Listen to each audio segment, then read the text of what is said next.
Trabajo en plataformas petroleras abandonadas. Encontré algo aterrador en el océano que no debería existir. He consultado el registro 34 veces. 34 plataformas desmanteladas esparcidas por el Mar del Norte. Y todas y cada una de ellas siguen funcionando, siguen bombeando lodo, siguen conteniendo algo ahí abajo. Reviso los números todas las noches solo para asegurarme de que no estoy perdiendo la cabeza. No la estoy perdiendo. Y ese es el problema. Porque si estás viendo esto, si me estás escuchando ahora mismo, necesito que entiendas que lo que descubrí allí no fue un error. Era un sistema de contención que nadie debía conocer. Y casi lo rompo. Mira, he pasado 15 años inspeccionando gigantes muertos en el Mar del Norte. Así las llamamos, gigantes muertos. Cuando una plataforma petrolífera en alta mar se desmantela, no desaparece sin más. Permanece allí, en las gélidas aguas grises, como una colosal lápida de acero oxidado y maquinaria silenciosa, esperando a que la burocracia corporativa dé por finalizada la autorización para su desguace. Mi trabajo es sencillo, pero a nadie le gusta hacerlo. Vuelo hasta estas estructuras abandonadas, subo a bordo y me aseguro de que la energía principal esté completamente cortada.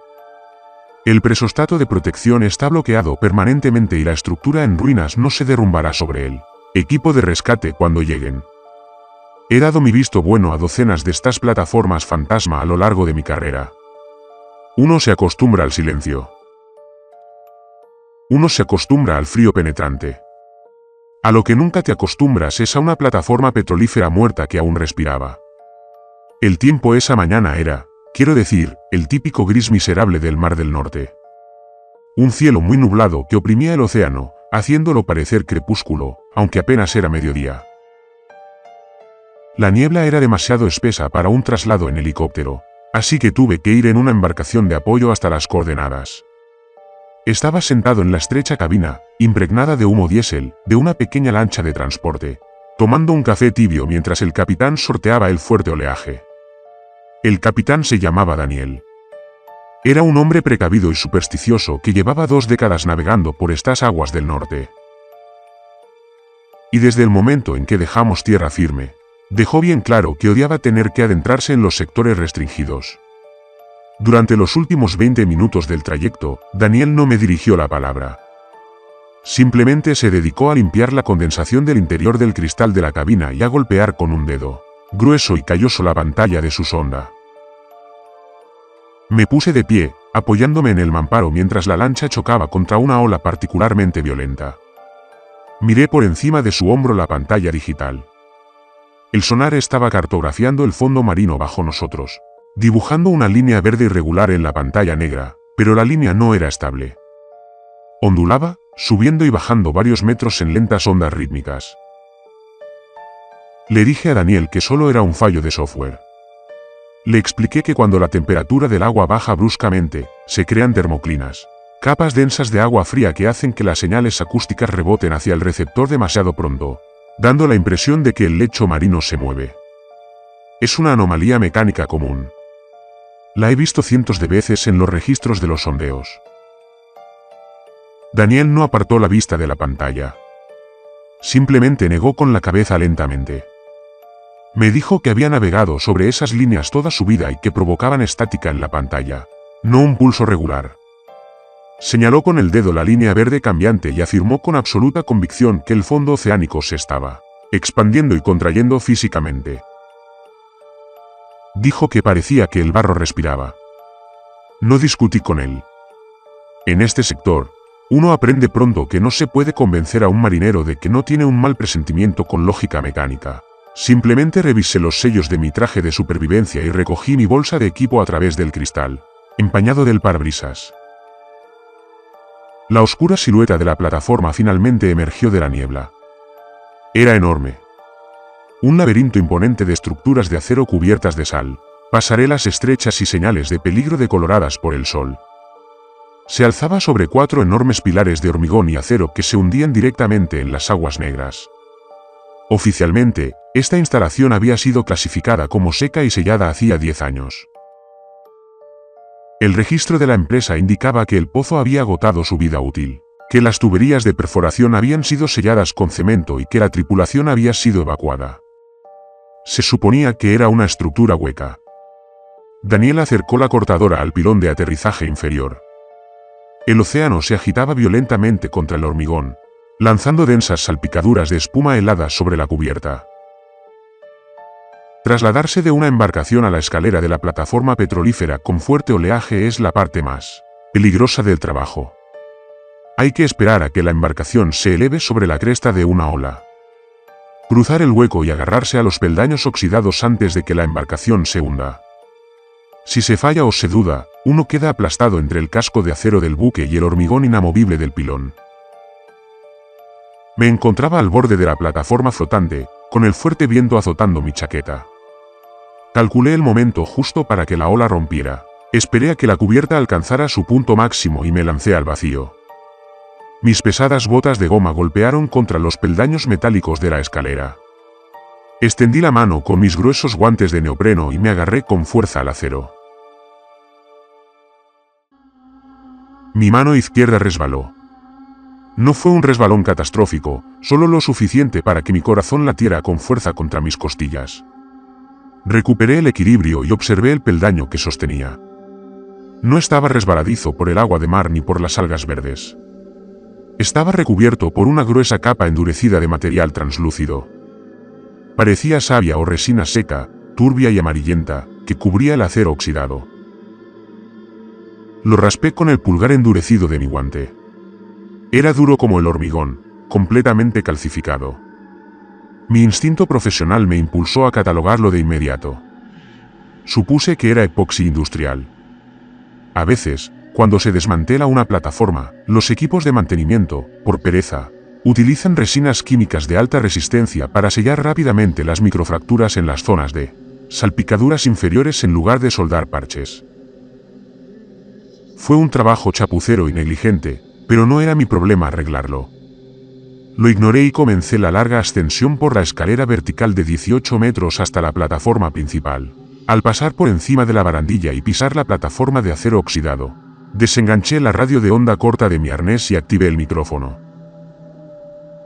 Le dije a Daniel que estaba a salvo a bordo y que podía retroceder. La voz de Daniel se quebró por el altavoz de la radio. Parecía aliviado. Me dijo que se estaba retirando a una zona segura de 400 metros para esperarme. El protocolo de seguridad estándar dicta que los buques de apoyo no permanezcan en ralentí directamente debajo de estructuras en descomposición, por si acaso una tonelada de tubería de perforación oxidada se rompe y cae al océano. Observé cómo la pequeña lancha invertía la marcha, giraba la proa hacia las olas y desaparecía lentamente entre la espesa niebla gris. El sonido de los dos motores diésel se desvaneció, completamente ahogado por el estruendo del océano. Estaba completamente solo. Saqué mi pesada linterna y mi portapapeles impermeable. El protocolo de inspección es un proceso lineal y estricto. Empiece por los niveles inferiores de los pontones. Verifique la integridad estructural de las vigas de soporte principales. Ascienda hasta la plataforma central de perforación. Revise los sistemas de prevención de reventones. Y, por último, verifique que las carcasas de los generadores primarios estén bloqueadas y sin energía. Comencé a bajar por las pasarelas inferiores, el eco de mis botas resonaba con fuerza contra el acero hueco. Apenas tardé 3 minutos en darme cuenta de que algo no cuadraba. La primera anomalía fue el olor. Una plataforma abandonada en el Mar del Norte tiene un aroma muy característico, a algas podridas, hierro oxidado y décadas de grasa vieja. Pero mientras recorría las cubiertas inferiores, el aire que me irritaba las fosas nasales era completamente distinto. Olía a ozono caliente. Ese fuerte olor metálico que se percibe cuando explota un transformador eléctrico de gran tamaño. Atravesado por ese olor, se percibía el penetrante hedor a amoníaco puro. Un fuerte olor químico que me quemaba la garganta con cada respiración. La segunda anomalía era la absoluta esterilidad de la plataforma. Cuando una estructura permanece abandonada en el océano durante 10 años, la naturaleza la reclama. Las barandillas deberían haber estado cubiertas de guano blanco.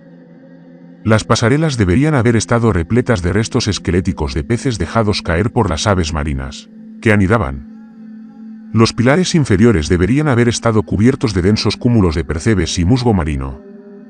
No había nada. El acero estaba desolado.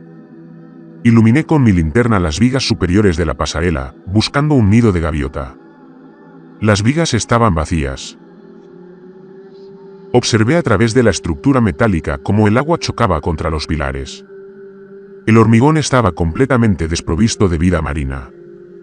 Era como si todos los organismos del océano se hubieran puesto de acuerdo para mantenerse a 100 metros de distancia de la estructura. Anoté en mi portapapeles el extraño olor a químicos y la ausencia de vida, interpretando la situación como una posible fuga tóxica. Si el equipo anterior había almacenado incorrectamente los productos químicos de limpieza o los disolventes industriales, una fuga lenta durante una década podría fácilmente crear un ambiente tóxico, lo suficientemente inflamable como para ahuyentar a las aves de la zona. Era lógico. Respiré hondo el aire helado. Me obligué a concentrarme en la tarea que tenía entre manos y me acerqué a la escalera central que conducía a la plataforma de perforación principal. Fue entonces cuando sentí la vibración. Al principio era débil, apenas perceptible a través de las gruesas suelas de goma de mis botas de trabajo. Dejé de caminar y me quedé completamente inmóvil en el embarcadero. Una plataforma petrolífera se mueve constantemente en el océano. Se siente la cizalladura del viento golpeando la estructura y el fuerte impacto de las olas contra los pilares. Esas vibraciones son caóticas, impredecibles y completamente naturales. La vibración que sentía en las suelas de mis botas no era nada de eso. Era un zumbido de baja frecuencia, perfectamente rítmico. Tum, tum, tum, tum. Un zumbido mecánico sostenido. La misma sensación que se tiene al estar de pie sobre maquinaria pesada en funcionamiento. Mi mente racional rechazó de inmediato la información sensorial. La instalación estaba oficialmente clausurada. Las líneas eléctricas principales que la conectaban con tierra firme se habían cortado hacía una década. No había paneles solares lo suficientemente grandes como para alimentar maquinaria pesada, y cualquier resto de diésel en los tanques auxiliares se habría convertido en lodo inservible hacía años. La plataforma debía estar inoperativa. Me quité el guante derecho y me arrodillé sobre la fría cubierta. Apoyé la palma de la mano contra la chapa de acero oxidada. El metal vibraba. La vibración se propagaba a través de los pilares de la estructura, irradiándose desde el centro de la plataforma. Me puse de pie, con el pulso acelerado. Si una plataforma fuera de servicio tenía una fuente de energía activa, significaba que existía un grave peligro para la seguridad. Las corrientes eléctricas errantes que circulaban por el acero húmedo y en descomposición podían convertir todo el sistema de pasarelas en una trampa mortal. Abandoné mi ruta de inspección habitual y comencé a rastrear la vibración. Subí 2 tramos de escaleras empinadas y estrechas en dirección a la plataforma de perforación principal. Con cada paso que daba hacia el centro de la plataforma, la vibración se hacía más fuerte. Dejó de ser una sensación en mis botas y se convirtió en un ruido audible, una nota grave y resonante que parecía sacudir el aire dentro de mi pecho. Al llegar a lo alto de las escaleras y salir a la enorme extensión abierta de la plataforma de perforación central, la temperatura ambiente cambió repentinamente. Era finales de otoño en el Mar del Norte. La temperatura del aire rondaba el punto de congelación. Pero mientras caminaba hacia la imponente estructura metálica en el centro de la plataforma, el frío intenso comenzó a retroceder. La espesa niebla gris que cubría el resto de la plataforma se estaba disipando allí, completamente dispersada por una ola de calor radiante. El aire era denso, sofocante e incómodamente cálido. Seguí el calor y el ensordecedor rugido mecánico hasta la carcasa del generador principal. Era una enorme estructura de acero independiente cerca de la base del derek, diseñada para proteger los motores diésel industriales de la plataforma de las inclemencias del tiempo oceánico. Las pesadas puertas herméticas estaban cerradas, pero las paredes metálicas de la vivienda vibraban con tanta violencia que el óxido se desprendía físicamente de las bisagras. Me acerqué a la pesada puerta de acero, agarré la palanca de cierre con ambas manos. Apoyé mis botas contra la cubierta y tiré con todas mis fuerzas. El mecanismo interno oxidado chilló en señal de protesta, pero finalmente el sello se rompió. Abrí la pesada puerta de golpe. Una ráfaga de calor abrasador y un ruido ensordecedor me invadieron. Dentro de la cavernosa sala, 3 enormes motores diésel industriales estaban en marcha. No fallaban ni daban tirones. Funcionaban a un ralentí bajo, constante y perfecto.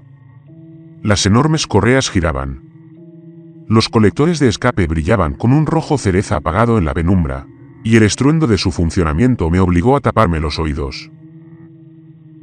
Me quedé paralizado en el umbral, completamente atónito ante lo inverosímil de lo que veía. Los motores no funcionan 10 años sin mantenimiento.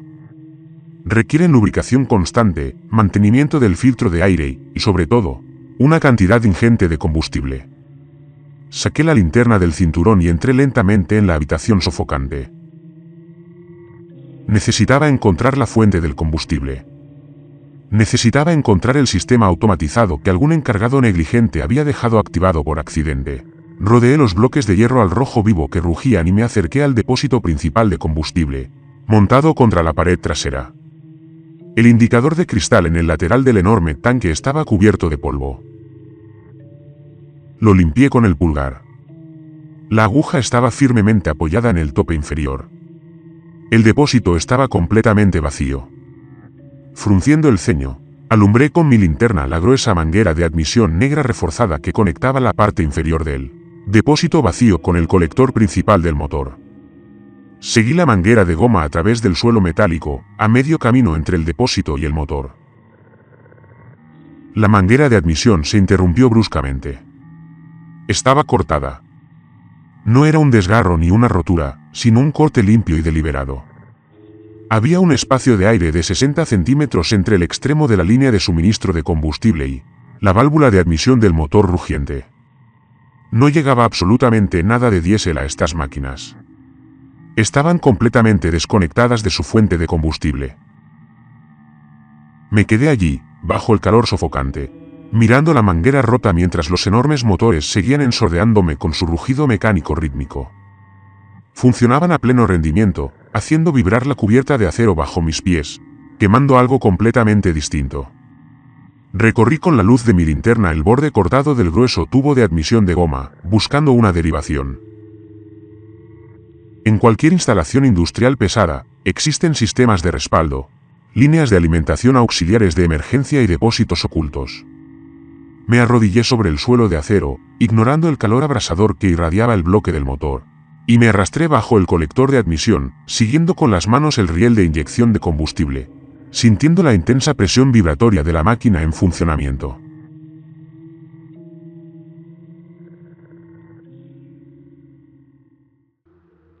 No había nada, ni tuberías ocultas, ni líneas secundarias conectadas directamente a la boca del pozo para extraer el gas natural. El sistema de combustible estaba completamente aislado. Me levanté y me dirigí a los otros 2 motores en la enorme sala, revisé sus tuberías. Ambas estaban cortadas exactamente de la misma manera. Una capa de aire sofocante y vacío, de 60 centímetros de espesor, separaba los tanques de combustibles secos de las rugientes válvulas de admisión. Contemplé los enormes bloques de hierro vibrante, intentando comprender una violación fundamental de las leyes de la física. Los motores de combustión requieren 3 elementos para funcionar: oxígeno, compresión y combustible. Estaban aspirando enormes volúmenes de oxígeno, creando un vacío localizado en la sala que provocaba un silbido agudo alrededor del marco de la puerta. Los pistones se comprimían claramente. Pero sin un líquido o gas combustible que encender, estas máquinas eran esencialmente enormes bloques de metal inerte. Sin embargo, los manómetros de presión de aceite montados en los paneles laterales marcaban la máxima presión. Los motores funcionaban a temperaturas tan elevadas que la pintura industrial amarilla original se desprendía de los bloques en escamas negras y quebradizas, que caían al suelo como hojas secas. Generaban miles de caballos de fuerza de la nada. El calor dentro de la cabina se estaba volviendo insoportable. El sudor se acumulaba bajo las gruesas capas térmicas de mi traje de supervivencia, escociéndome los ojos y empapando mis guantes de neopreno. Me alejé de las máquinas rugientes, salí a la pasarela exterior y cerré la pesada puerta de acero tras de mí. El contraste fue inmediato y violento. El aire gélido y húmedo del Mar del Norte me golpeó el rostro enrojecido como un puñetazo. La niebla se había espesado considerablemente en el poco tiempo que llevaba dentro, presionando contra las barandillas oxidadas de la plataforma y aislándola por completo del resto del mundo. El océano debajo era un vacío invisible y agitado, que se oía, pero que ya no se veía. Me desenganché la radio de onda corta del arnés. Me temblaban ligeramente las manos, una reacción involuntaria a la descarga de adrenalina provocada por mi propia confusión. Pulsé el micrófono. Daniel, soy Vance. ¿Me recibes? Cambio. Un zumbido estático resonó en el altavoz durante varios segundos. Entonces se oyó la voz de Daniel. Sonaba débil, forzada y completamente desprovista de su habitual tono brusco. Entendido, Vance. ¿Cuál es tu estado? Cambio. Daniel, tengo una anomalía crítica en la plataforma de perforación principal. La carcasa del generador principal está activa. 3 motores diésel industriales están funcionando a plena capacidad, pero sus líneas de combustible están completamente cortadas. No hay fuente de energía, pero los bloques se calientan tanto que la pintura se desprende. Hubo una larga pausa al otro lado de la radio. Podía oír el ruido de fondo de los 2 motores del guardacostas al ralentí a lo lejos. Un leve contratiempo para la profunda vibración que aún se transmitía a través de las suelas de mis botas. Vance, dijo Daniel, bajando el tono de voz una octava. ¿Me estás diciendo que una plataforma averiada está quemando combustible residual? Te estoy diciendo que tengo un peligro mecánico de alta temperatura sin control en una plataforma en descomposición. Respondí, recurriendo a mi vocabulario profesional para evitar que el pánico se notara en mi voz. Voy a localizar el panel de distribución eléctrica principal y cortar el circuito. Si estos motores siguen funcionando sin control, nos enfrentamos a una fuga térmica localizada. Finalmente se atascarán, se romperán y probablemente provocarán un incendio catastrófico. Cambio. Vance, espera. Escúchame. La voz de Daniel era urgente, casi frenética. Estoy mirando el sonar ahora mismo. La anomalía que vimos antes, el lecho marino que se desplaza, ya no solo se mueve. La columna de agua directamente debajo de tu derek central está registrando un enorme gradiente de temperatura. Mis instrumentos muestran un pico térmico localizado de más de 200 grados en el fondo del océano. Me quedé helado. Mi pulgar sobre el botón de pulsar para hablar. Repite, Daniel. El agua ahí abajo está hirviendo. Vance, sea lo que sea que esté pasando en esa plataforma, está generando suficiente calor como para hervir el océano instantáneamente en la corteza. Apaga la energía. Apágala ahora y baja al embarcadero inferior. Estoy trayendo el barco. Cambio. Volví a enganchar la radio al arnés y comencé a correr torpemente por la pasarela. La lógica era clara, brutal y aterradora. Motores sin regular, un pico térmico masivo en el lecho marino y una plataforma de perforación fuera de servicio. Si la plataforma estaba calentando el fondo oceánico, estaba generando una inmensa presión subterránea. Era inminente una explosión. Tuve que apagar todo el sistema de inmediato. Recorrí el laberinto de pasillos estrechos y escaleras oxidadas, dirigiéndome a la oficina elevada del jefe de obra, que daba a la plataforma de perforación central. En cualquier plataforma marina estándar, el panel de interruptores principal se encuentra en la sala de control primaria para que el jefe de obra tenga acceso inmediato en caso de emergencia. Llegué a la pesada puerta hermética de la oficina. Estaba atascada, las bisagras fusionadas por una década de sal y óxido. Di un paso atrás, me puse la bota de goma y pateé el mecanismo de cierre con todas mis fuerzas.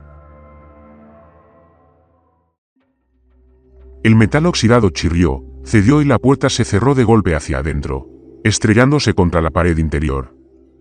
La oficina era una cápsula del tiempo del caos. El suelo estaba lleno de papeles esparcidos, tazas de café volcadas y viejos manuales de seguridad. Los escritorios estaban desalineados y una gruesa capa de polvo gris cubría todas las superficies. Ignoré el desorden y iluminé la pared del fondo con mi linterna hasta que iluminó el tenue reflejo gris del Armario de distribución eléctrica principal. Crucé rápidamente la habitación y abrí las puertas del armario. Dentro había un enorme interruptor industrial, del tipo diseñado para desconectar la red eléctrica principal de toda la plataforma con un solo movimiento mecánico. El interruptor estaba bloqueado en la posición superior. Estaba en la posición de encendido, pero no estaba asegurado con un candado de seguridad estándar ni con una etiqueta roja de advertencia de bloqueo. Alguien había usado una soldadora de arco de alta potencia para aplicar gruesas y descuidadas capas de escoria, de tungsteno directamente sobre la carcasa metálica, fusionando permanentemente la pesada manija del interruptor a la placa posterior. Las soldaduras eran toscas, desesperadas y con muchas capas. Quienquiera que hubiera hecho esto, estaba absolutamente aterrorizado ante la posibilidad de que el interruptor se apagara alguna vez. Destruyeron el mecanismo para asegurar que la plataforma permaneciera encendida indefinidamente. Mi lógica mecánica me dio una explicación de inmediato. A pesar de su falla, el interruptor debía de dispararse constantemente debido a la enorme carga eléctrica no regulada de los motores descontrolados. En lugar de solucionar el problema mecánico subyacente, algún miembro de la tripulación, negligente y aterrorizado, simplemente soldó el interruptor de seguridad en posición abierta para no tener que reiniciarlo continuamente, en el frío glacial. Fue la máxima estupidez industrial, y me iba a matar si no lo corregía. Saqué una pesada palanca de acero forjado de la bresilla de mi cinturón, encajé el extremo aplanado, parecido a un cincel, en el estrecho hueco detrás de la manija soldada del interruptor, ajusté mi postura, apoyando firmemente las botas contra el polvoriento suelo de linoleum, y lancé todo mi peso hacia atrás, haciendo palanca con la barra. El pesado acero crujió, y los músculos de mi espalda y hombros ardieron por el repentino y extremo esfuerzo. Ajusté mi agarre y tiré de nuevo, soltando un gruñido agudo.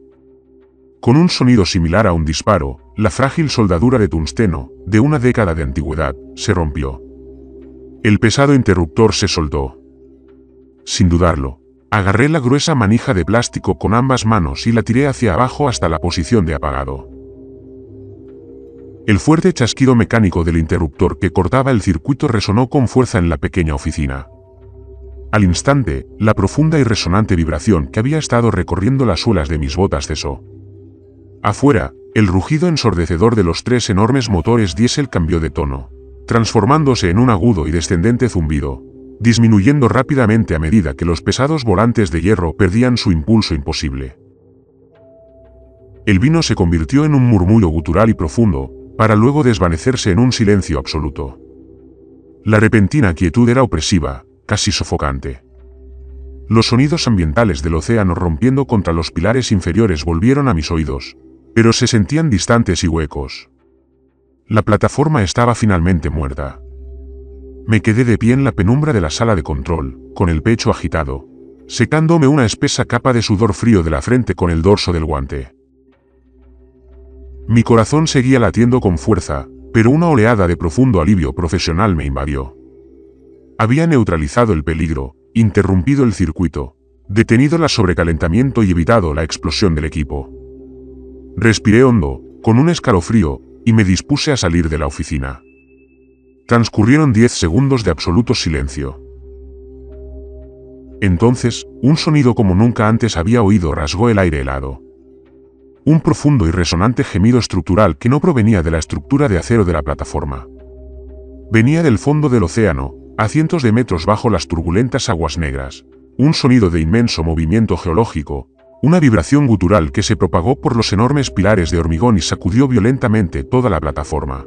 La plataforma se inclinó apenas una fracción de grado, pero bastó para que un archivador oxidado en la esquina de la oficina se deslizara por el suelo y se estrellara contra la pared. Perdí el equilibrio y me golpeé con fuerza contra el marco de la puerta, recibiendo el impacto en el hombro. Me puse de pie a duras penas, y mi alivio inicial se desvaneció al instante, dando paso a un pánico descontrolado. Salí corriendo de la sala de control y me apoyé contra la barandilla de la pasarela exterior, contemplando la inmensa extensión abierta de la plataforma de perforación central. Justo en el centro del derrick se encontraba la mesa giratoria, un pesado mecanismo de bloqueo de acero diseñado para sujetar la enorme tubería de perforación central de 80 toneladas, fijándola a las profundidades de la corteza oceánica. Mientras observaba, los pesados candados de acero comenzaron a chirriar.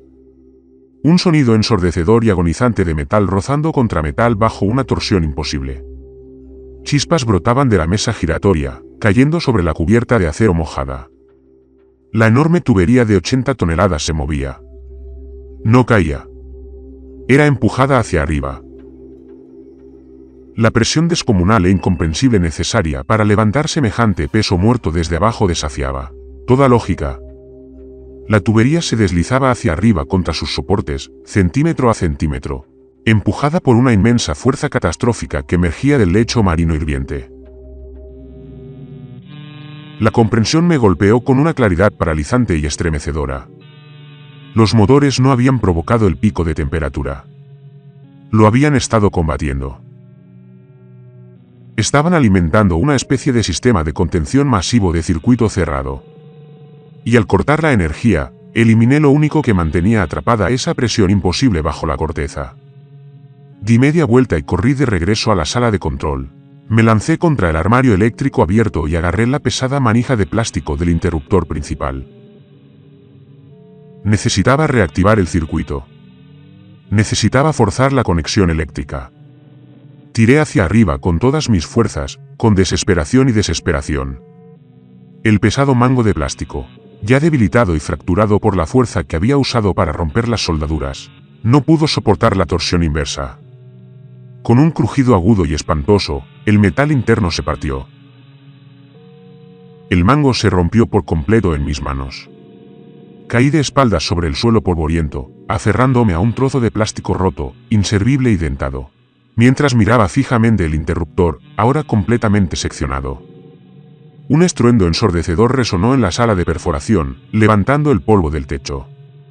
Me puse de pie a duras penas, respirando con dificultad y entrecortadamente, y corrí de vuelta a la pasarela. En la plataforma de perforación, las pesadas válvulas de alivio de presión montadas en la parte superior del cabezal de perforación ascendente se habían desprendido completamente de sus roscas. De los sellos de acero rotos y dentados, un fluido espeso y hirviente brotó al aire helado, rociándose violentamente sobre la plataforma oxidada en forma de geyser a alta presión. Era la misma sustancia translúcida, parecida a la resina, que había visto endurecida en la parte inferior de la escalera, pero ahora estaba hirviendo y en estado líquido muy viscoso. El hedor me golpeó de inmediato. Una pared física de algas podridas y amoníaco puro y concentrado que me hizo llorar y me cerró la garganta. El líquido hirviente cayó sobre la plataforma de operaciones principal, silbando y chisporroteando violentamente mientras corroía el frío y oxidado acero de la plataforma. Me lancé hacia atrás, echando todo mi peso detrás de la pesada estructura de acero de un separador de gas y lodo justo cuando el chorro inicial de líquido estalló sobre la plataforma. El material hirviente salpicó el metal oxidado a centímetros de mi cara, silbando con la violenta intensidad del agua arrojada a una freidora. La temperatura ambiente en la plataforma de perforación se disparó en cuestión de segundos. El fluido no estaba derritiendo el acero como un ácido industrial. Reaccionaba con décadas de óxido y sal acumulados, vaporizándose instantáneamente en una densa y asfixiante nube de vapor químico. Apoyé la cara en el hueco del codo, enterrando la nariz y la boca contra la gruesa tela de mi traje de supervivencia para filtrar el aire. El hedor era absolutamente paralizante, una asfixiante pared física de materia orgánica en descomposición, algas trituradas y amoníaco puro y concentrado. Me quemaba las fosas nasales y me hacía llorar tanto que mi visión se nubló en una neblina gris. Miré por el borde del separador de acero, mientras mi mente profesional intentaba clasificar lo que veía. En la industria offshore, un reventón generalmente significa petróleo crudo, gas natural o agua salada a alta presión que atraviesa la cabeza del pozo. El crudo es negro, resbaladizo y huele inconfundiblemente a hidrocarburos pesados. El gas natural es invisible y huele a azufre. No era ninguno de los dos. El fluido que brotaba de las válvulas de presión rotas era de un color ámbar enfermizo y translúcido, increíblemente viscoso, espeso como savia de árbol hirviendo, y se movía con un impulso pesado y lento mientras se deslizaba por la cubierta nivelada, donde impactaba contra el aire helado del océano. Comenzó a experimentar un cambio químico inmediato y aterrador. Los bordes exteriores de los charcos sirvientes ya se estaban endureciendo, enfriando rápidamente y calcificando hasta formar una capa densa, turbia y amarillenta. Era exactamente el mismo material resinoso que había raspado de la escalera de acceso inferior cuando subía bordo por primera vez. No era epoxi industrial. Era el subproducto endurecido y calcificado de lo que fuera que estuviera abriéndose paso a la fuerza por la tubería de perforación. Otro estruendo ensordecedor resonó desde el fondo del océano, vibrando a través de los enormes pilares de hormigón y sacudiendo la plataforma con tal violencia que me arrojó contra la cubierta. El chirrido metálico era ensordecedor. Levanté la vista hacia el centro. La tubería de perforación de 80 toneladas seguía ascendiendo, rozando contra los robustos cierres de acero de la mesa rotatoria. Las gruesas abrazaderas metálicas se deformaban físicamente, doblándose hacia afuera bajo una presión que desafiaba todas las métricas geológicas estándar. Si esa tubería saliera disparada del pozo, la liberación cinética de presión sería catastrófica. La repentina despresurización vaporizaría la cubierta central, arrancaría la plataforma Derek de sus soportes y miles de toneladas de acero se precipitarían al océano. La plataforma quedaría destruida, y yo moriría con ella. Me puse de pie a duras penas, agachando la cabeza para evitar las nubes más densas de vapor de amoníaco, y corrí de vuelta hacia la oficina del jefe de obra. Necesitaba una anulación manual. Había cortado permanentemente el circuito eléctrico principal al romper el interruptor maestro, lo que significaba que los sistemas de seguridad automatizados estaban inoperativos. Pero una plataforma petrolífera en alta mar es, en esencia, una bestia mecánica. Siempre hay un sistema de respaldo neumático o hidráulico, un sistema de válvulas manuales diseñado para activar los arietes cortantes de reventón, enormes cuchillas de acero que pueden cortar físicamente la tubería de perforación y sellar el pozo en caso de un fallo total de energía. Solo necesitaba el esquema para averiguar dónde se ubicaban las palancas de accionamiento manual. Me lancé por la puerta de la sala de control, jadeando. El aire dentro de la oficina estaba un poco más limpio, pero los vapores de amoníaco ya se filtraban por el marco de la puerta destrozado. Me sequé los ojos ardientes con el dorso del guante y entré corriendo a la oficina. Empecé a abrir a la fuerza los archivadores oxidados, arrojando manuales de seguridad, libros de nóminas y registros de mantenimiento de décadas de antigüedad al polvoriento suelo de linóleo. Necesitaba los planos operativos finales. Necesitaba los protocolos de respuesta ante emergencias. Archivador tras archivador se llenaba de papeleo corporativo inútil y mundano. El pánico comenzaba a arañar los límites de mi mente racional, amenazando con nublar mi concentración. La plataforma se sacudió de nuevo, con la suficiente violencia como para derribar un mapa enmarcado del Mar del Norte de la pared. Los cristales se hicieron añicos en el suelo. Me dirigí al pesado escritorio de acero del jefe de obra. Los cajones superiores estaban vacíos. Tiré del cajón inferior derecho. Estaba cerrado con llave. Y no solo con una llave estándar. Alguien había clavado pernos de acero macizo a través del frontal del cajón, directamente en el marco del escritorio, sellándolo permanentemente. La paranoia extrema necesaria para atornillar el cajón de un escritorio en una plataforma abandonada me lo dijo todo. Lo que fuera que hubiera dentro no debía ser encontrado por los equipos de rescate. Saqué de nuevo la pesada palanca de acero forjado de mi cinturón. Encajé el extremo del cincel en el estrecho hueco sobre el cajón. Apoyé la rodilla contra el lateral del escritorio y eché todo mi peso hacia atrás. La madera y el acero barato se astillaron, pero los tornillos resistieron. Maldije, ajusté mi postura y golpeé con el talón de mi bota la parte trasera de la palanca, introduciéndola más profundamente en la grieta. Empujé hacia atrás con una desesperada oleada de fuerza impulsada por la adrenalina. La parte metálica del cajón se desprendió por completo, haciéndome caer de espaldas al suelo. Me levanté a duras penas y miré dentro del hueco expuesto del escritorio. No había planos ni esquemas neumáticos. Solo un grueso cuaderno de bitácora encuadernado en cuero, envuelto en una capa protectora de plástico resistente y sellado con cinta adhesiva industrial. Saqué mi cúter del arnés, corté la cinta y arranqué el plástico. La cubierta del cuaderno estaba impecable. Lo abrí por la primera página. La letra era pulcra, precisa y escrita con tinta negra. Pertenecía a un hombre llamado Arthur, el último gerente del sector 9. Las primeras docenas de páginas eran completamente anodinas, detallando las operaciones estándar y tediosas de una plataforma de perforación en aguas profundas. Pesos del lodo, reemplazo de brocas, rotación de personal, informes meteorológicos. Un registro de manual de una plataforma que se acercaba al final de su vida útil. Pero al llegar a la mitad del libro, la letra pulcra empezó a deteriorarse. La tinta se corrió.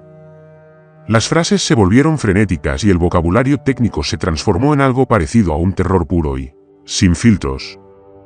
Me apoyé en el escritorio, el suelo vibraba bajo mis botas y leí las entradas. 14 de octubre. Lo conseguimos. La profundidad es anómala. Las lecturas de presión son extremadamente altas.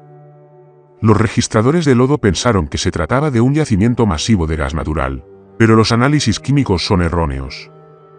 No hay hidrocarburos. Se detectaron altas concentraciones de amoníaco, azufre y compuestos orgánicos complejos. La temperatura en la broca aumentó 300 grados en 4 segundos. Fundimos una broca de carburo de tungsteno. Estamos subiendo la cuerda para evaluar. Pasé la página. La plataforma gimió afuera, un sonido de agonía estructural. 19 de octubre. No es una bolsa de gas.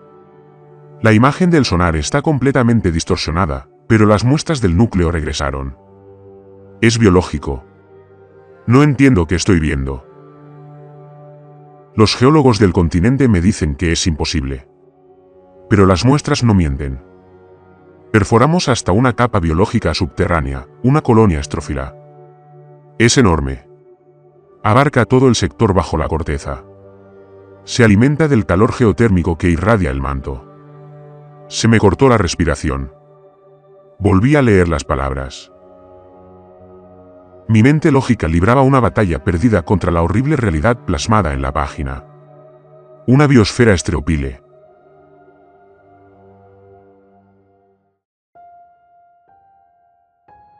Organismos que prosperan en calor y presión extremos, completamente aislados del Sol, sobreviviendo en las aplastantes profundidades de la Tierra.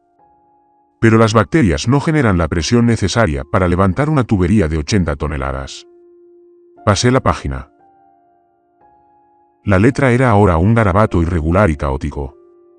2 de noviembre. Intentamos sellar el pozo. Bombeamos 3.000 barriles de cemento industrial pesado para tapar la brecha.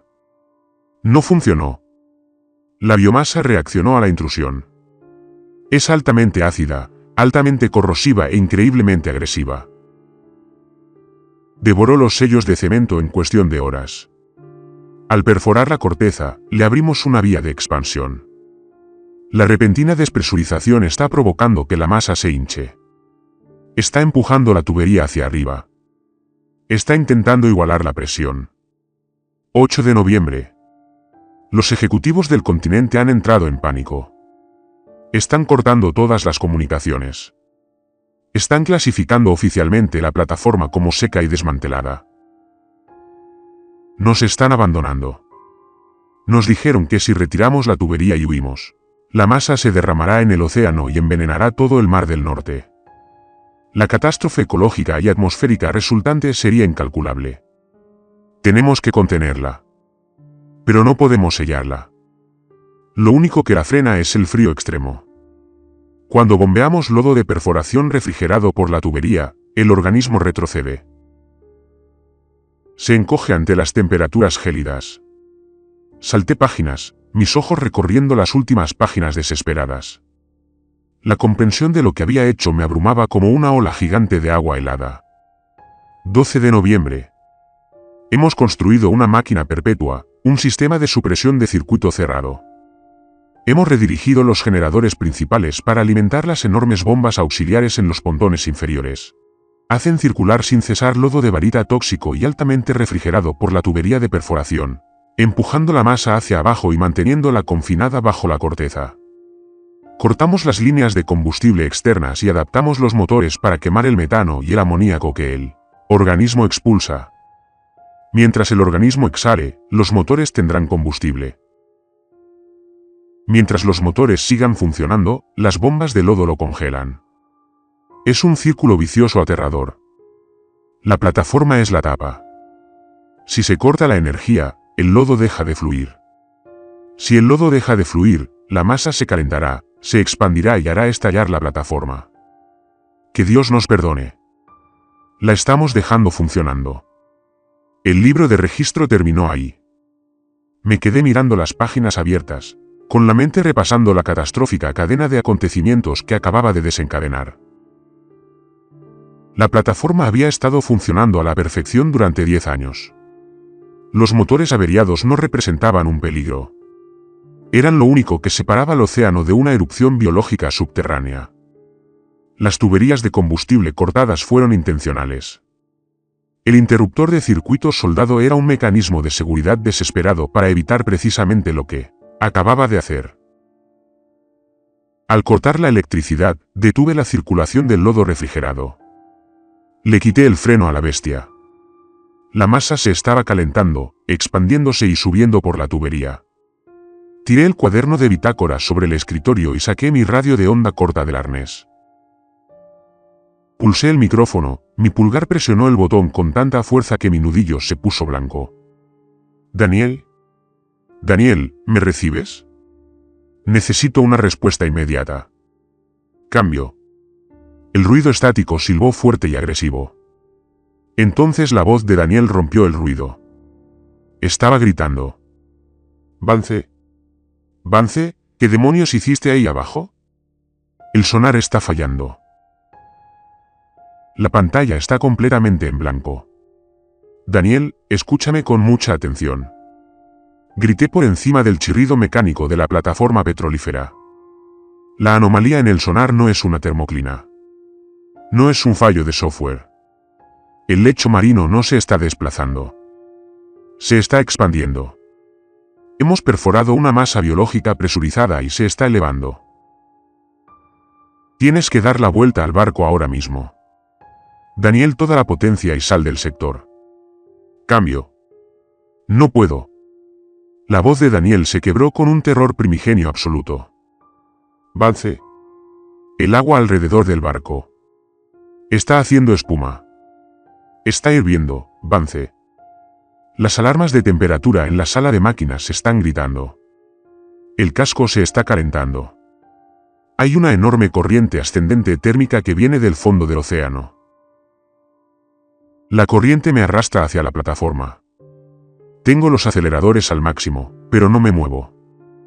Corrí a la ventana de la sala de control y limpié la condensación y la suciedad con el antebrazo, mirando hacia la espesa niebla gris. No podía ver el guardacostas, pero oía el desesperado y agudo zumbido de los motores fuera borda de Daniel, luchando una batalla perdida contra el embravecido océano. Daniel, corta las anclas si tienes que soltar el peso. Tienes que romper la corriente, Vance. Oh, Dios mío. La voz de Daniel se convirtió en un susurro aterrador y sin aliento. El pánico se había ido, reemplazado por el tono hueco y vacío de un hombre que miraba fijamente a su propia muerte.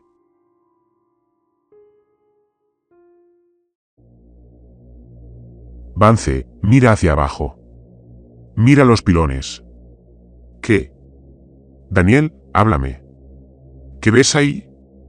Está sobre el hormigón. Está saliendo del agua. Vance, los pilares. Están cubiertos de él. Está subiendo. Rompí la ventana con el pesado mango de acero de mi linterna.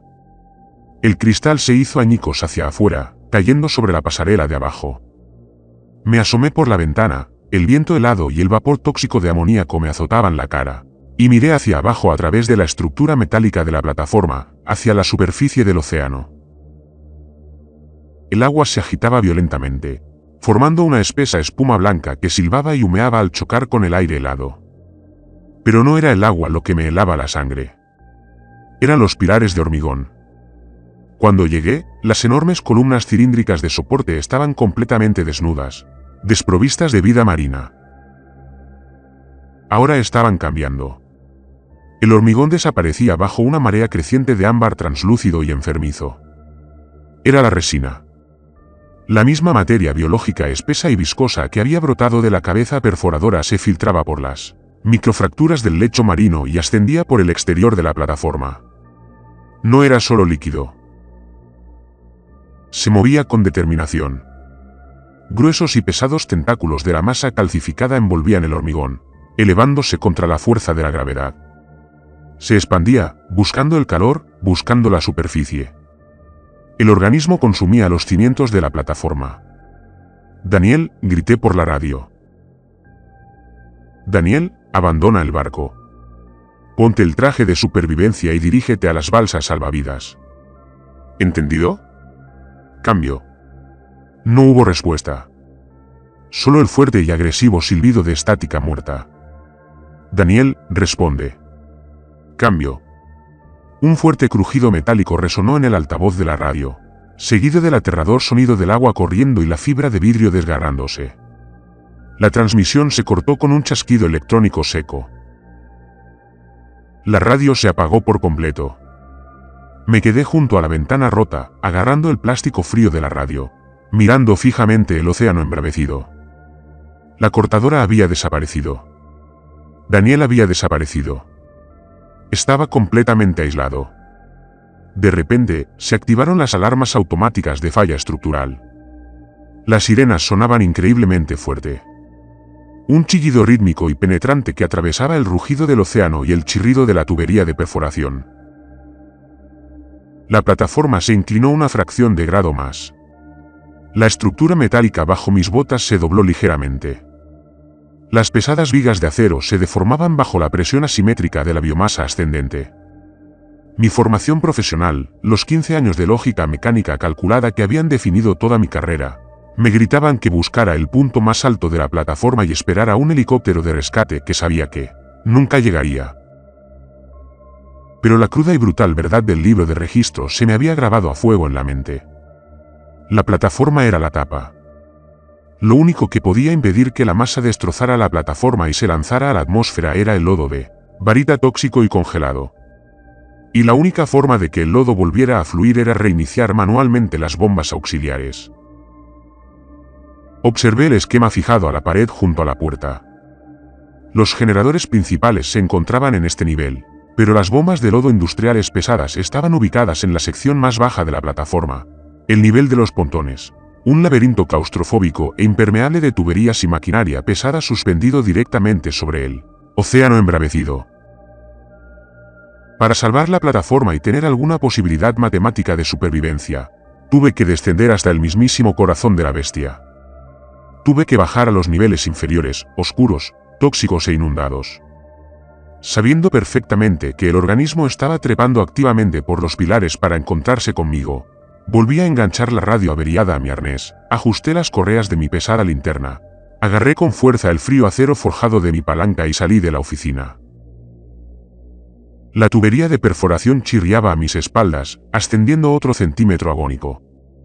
No miré atrás. Me dirigí a la escalera central, iniciando el largo y oscuro descenso hacia los pontones inferiores. La escalera que conducía a los pontones era un pozo vertical de oscuridad absoluta y sofocante. La red de iluminación de emergencia había fallado por completo cuando desconecté el interruptor principal, dejando mi pesada linterna como única fuente de luz. Su haz atravesaba las densas nubes de vapor químico, reflejándose en las paredes de acero oxidado. Cada paso que daba por las escaleras metálicas inclinadas, resonaba con un hueco metálico que quedaba instantáneamente ahogado por el ensordecedor ruido de la plataforma agonizante. Toda la estructura gemía de agonía.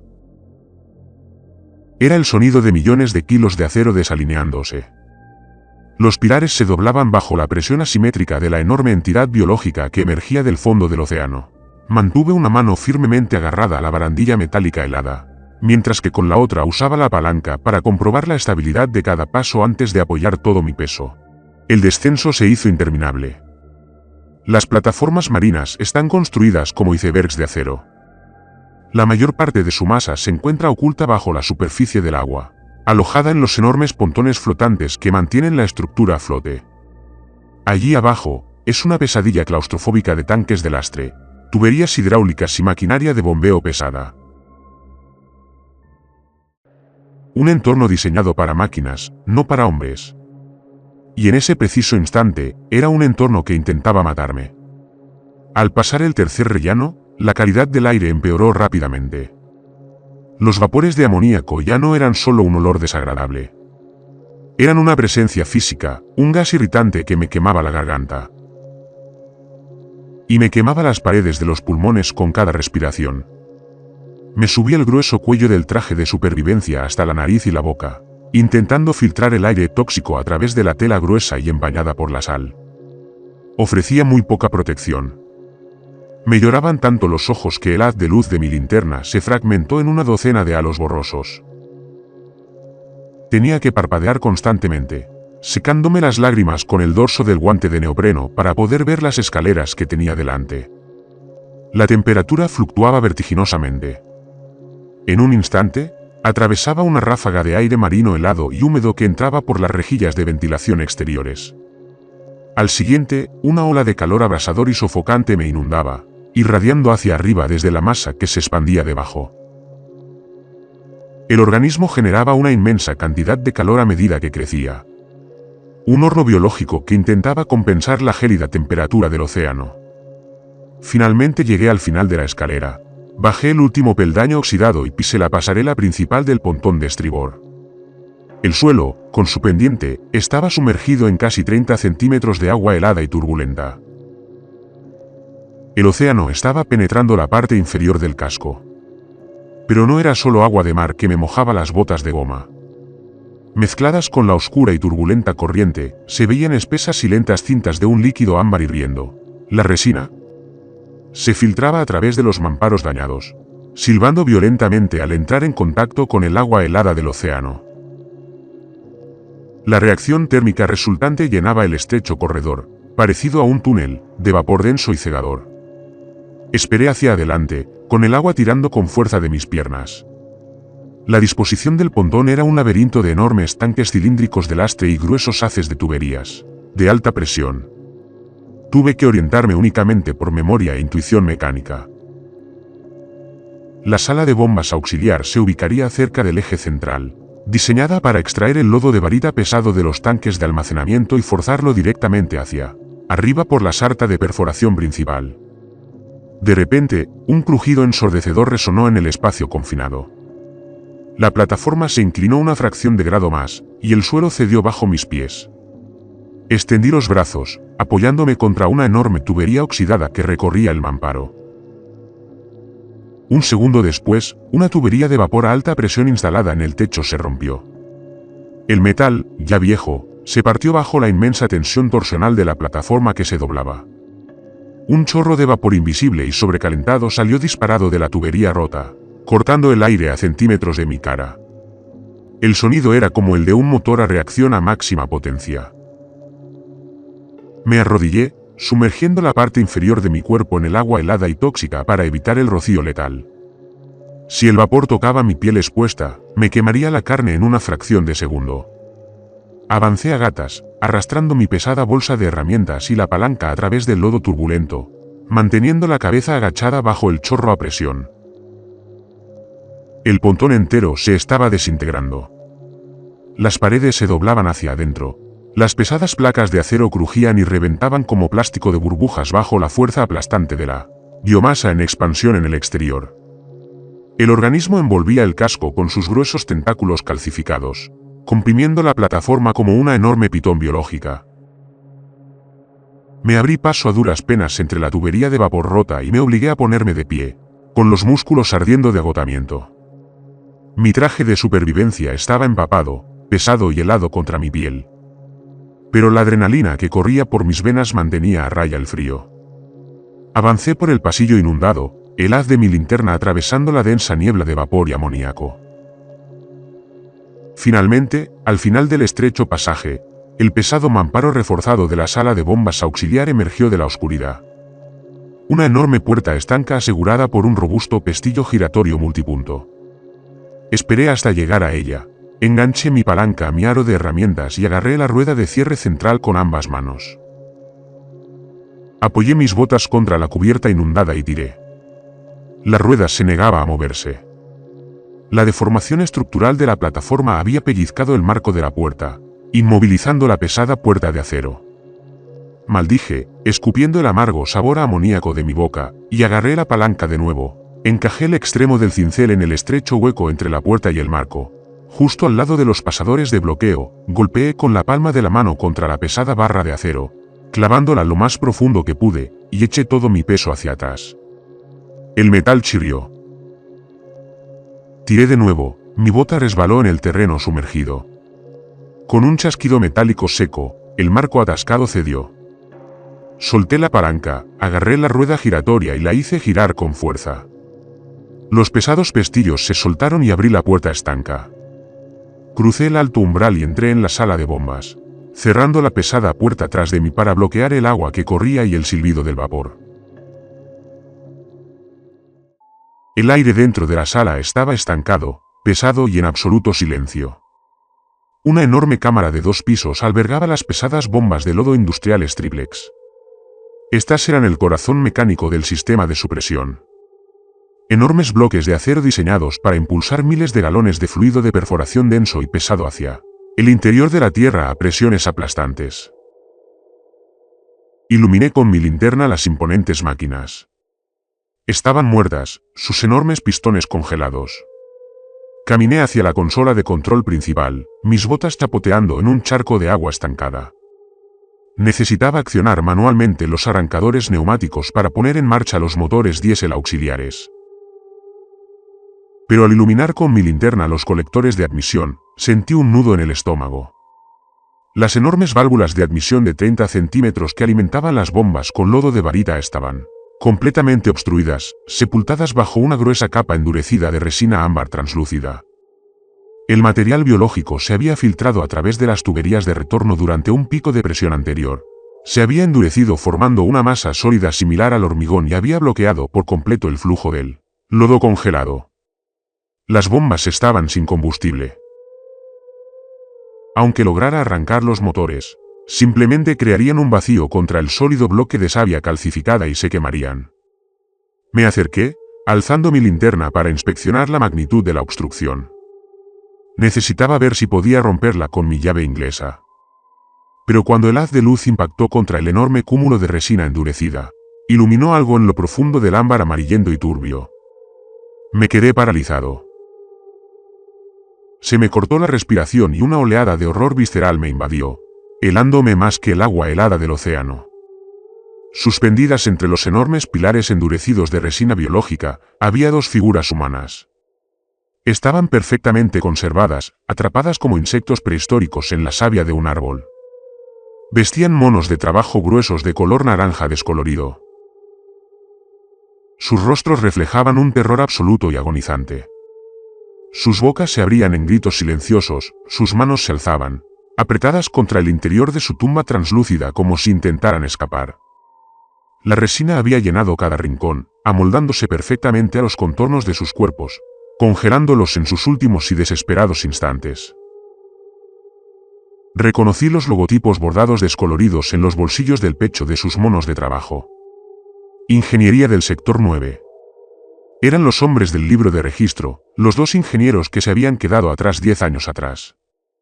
La versión oficial era que la tripulación había sido evacuada, pero el libro de registro decía la verdad. Se habían quedado para construir el sistema de circuito cerrado perpetuo. Se habían sacrificado para poner en marcha las bombas, forzando el lodo congelado a bajar por la tubería para contener la masa extrema en expansión. Pero no se limitaron a accionar un interruptor y marcharse. La masa se había defendido. Había ascendido por las tuberías de retorno, inundando esta habitación con la resina hirviente y calcificada. Habían quedado atrapados allí abajo, ahogándose en la savia biológica hirviente, resistiendo para que las bombas siguieran funcionando. No solo las dejaron en marcha. Murieron para asegurar la supervivencia del mundo de arriba. Me quedé allí, mirando los rostros congelados y agonizantes de los 2 hombres, con el peso aplastante de su sacrificio oprimiéndome. Lo habían dado todo para contener esta pesadilla. Y yo, Simplemente, subí a bordo y la apagué porque creía saber más. Porque mi obstinada y arrogante confianza en la lógica mecánica convencional me había cegado ante la realidad innegable de lo que realmente era esta plataforma. Los condené. Condené a Daniel. Y si no arreglaba esto, condenaría a todo el Mar del Norte. Me obligué a apartar la mirada de sus rostros inmóviles. El pánico era un lujo que no podía permitirme. La culpa era un lujo que no podía permitirme. Tenía que confiar en lo único que me quedaba, mi experiencia. Me acerqué al enorme colector de admisión obstruido por resina. Saqué la pesada llave de tubo de acero forjado de mi bolsa de herramientas. La herramienta pesaba casi 7 kilos, un sólido bloque de hierro endurecido. La levanté sobre mi hombro, apoyé mis botas en la cubierta mojada y la dejé caer con todas mis fuerzas, golpeando la parte más gruesa del bloqueo ámbar. El impacto me provocó una violenta onda expansiva que me recorrió los brazos. La llave rebotó contra la resina calcificada con un golpe sordo y pesado. El material ni siquiera se astilló. Volví a golpear, gritando de frustración, justo en el mismo sitio. Otro impacto violento. Otro rebote inútil. Me ardían los músculos y respiraba con dificultad, con jadeos entrecortados. Dejé caer la llave inglesa sobre la chapa metálica. Era imposible romper la obstrucción. La resina era demasiado espesa y se había adherido perfectamente a la rosca interna de los tubos de acero. Di un paso atrás, iluminando con mi linterna el laberinto de tuberías y válvulas. Tenía que sortear la obstrucción. Tenía que usar los propios sistemas de presión internos de la plataforma contra la resina. Mi mente repasaba rápidamente los esquemas neumáticos de una bomba de lodo triplex estándar. Si no podía aspirar el lodo a través de la entrada, tendría que expulsar la obstrucción desde el interior. Necesitaba invertir la presión neumática de las líneas de entrada, de la válvula de descarga, dirigir el aire comprimido a alta presión directamente al colector de admisión y, en esencia, crear una explosión neumática masiva y localizada para destrozar la savia calcificada desde el interior. Era un plan sumamente peligroso.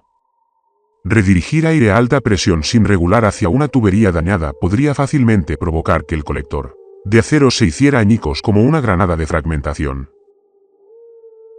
Si el metal cedía antes que la resina, me destrozarían los fragmentos. Pero no había otra opción matemática. La masa biológica aumentaba. La plataforma se estaba desintegrando. Tenía que correr el riesgo.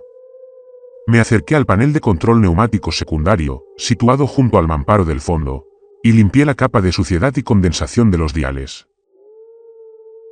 Los manómetros de las botellas acumuladoras seguían en la zona verde.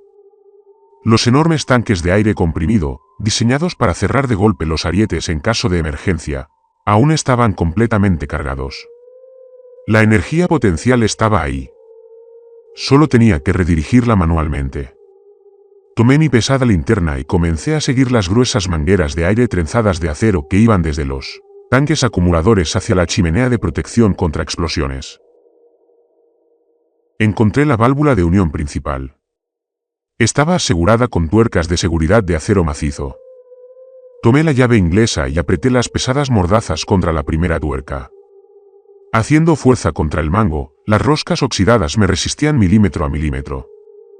Cuando finalmente logré aflojar la primera tuerca, la habitación entera se tambaleó de repente. No fue una inclinación sutil. La plataforma se desplomó violentamente, la cubierta se hundió bajo mis botas. La gravedad cambió con una velocidad aterradora. Salí disparado contra el lateral de la enorme bomba de lodo. Mi hombro impactó contra la sólida carcasa de hierro.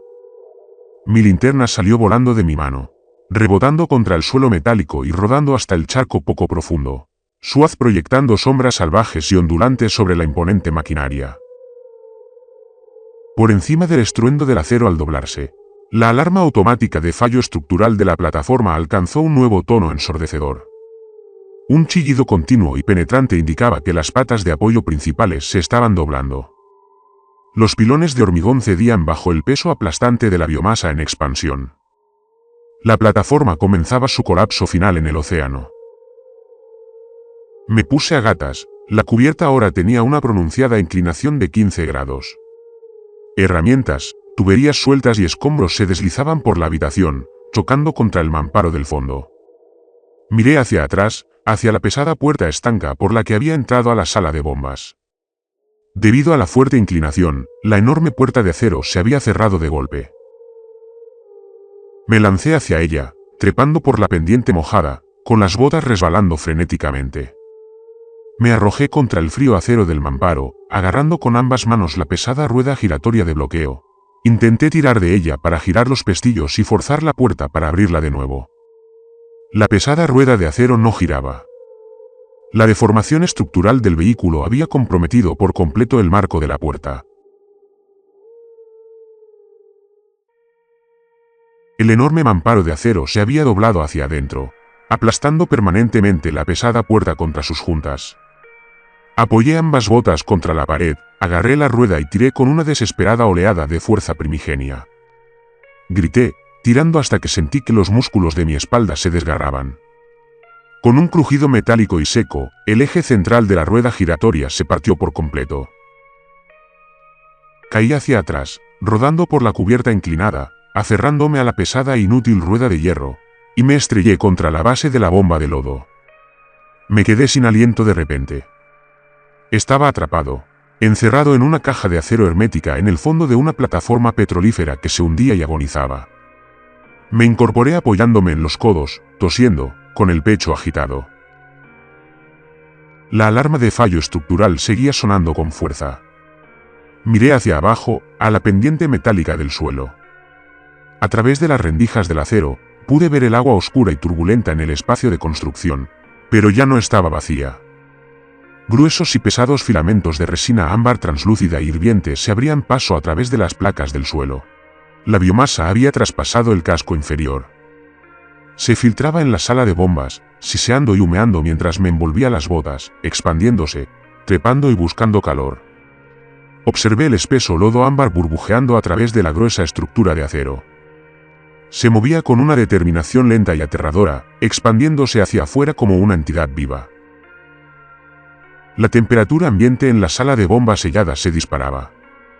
El calor que irradiaba la masa biológica era sofocante, convirtiendo el aire estancado en una sauna tóxica y abrasadora. Las gruesas capas térmicas de mi traje de supervivencia, diseñado para mantenerme con vida en el gélido mar del norte, ahora jugaban en mi contra, atrapando el calor de mi cuerpo y acelerando mi deshidratación. Cada respiración era como inhalar papel de lija caliente. La concentración de amoníaco alcanzaba niveles críticos de toxicidad. Miré la rueda giratoria rota que tenía en las manos. El vástago dentado y quebrado se burlaba de mi desesperado intento por sobrevivir. Arrojé la pesada rueda de hierro a un lado. Golpeó con fuerza contra la plataforma inclinada y se deslizó hasta quedar sumergida en el creciente charco de resina hirviendo. El espeso fluido silbaba violentamente, envolviendo el frío hierro e iniciando al instante el rápido proceso de calcificación. En cuestión de segundos, la rueda quedó completamente cubierta, sepultada en la turbia capa amarillenta. Ese iba a ser yo. Si no ponía en marcha las bombas de lodo, las capas exteriores del organismo, que se enfriaban rápidamente, se endurecerían alrededor de mis botas, anclándome a la cubierta. El núcleo líquido hirviente de la masa continuaría ascendiendo, consumiéndome por completo, quemándome la carne hasta los huesos antes de congelarme por completo, convirtiéndome en un sólido pilar de ámbar biológico, igual que los dos ingenieros suspendidos en el colector de admisión. Me convertiría en una presencia permanente del sector 9, un monumento a mi propio error de cálculo arrogante. La plataforma dio otra sacudida violenta y espantosa. El ángulo de la cubierta aumentó. Me vi obligado a apoyar mis botas contra la base de hierro de la bomba de lodo para no resbalar y caer en la parte más profunda de la resina que avanzaba. Las pesadas vigas de acero sobre mí crujían, chasqueando como disparos de fusil mientras los remaches se rompían bajo la inmensa carga asimétrica. La integridad estructural fallaba exponencialmente más rápido de lo que había calculado. El organismo ya no solo empujaba desde la boca del pozo. Estaba aplastando activamente el pontón, comprimiendo el casco de acero hasta que el metal se debilitó y se rompió. Aparté la mirada del lodo que subía y fijé mis ojos borrosos y doloridos en el panel de control neumático. Los tanques acumuladores seguían intactos. Las líneas de alta presión seguían conectadas. El plan seguía igual, solo cambiaban las cosas. Ya no podía simplemente reiniciar las bombas y volver a la superficie.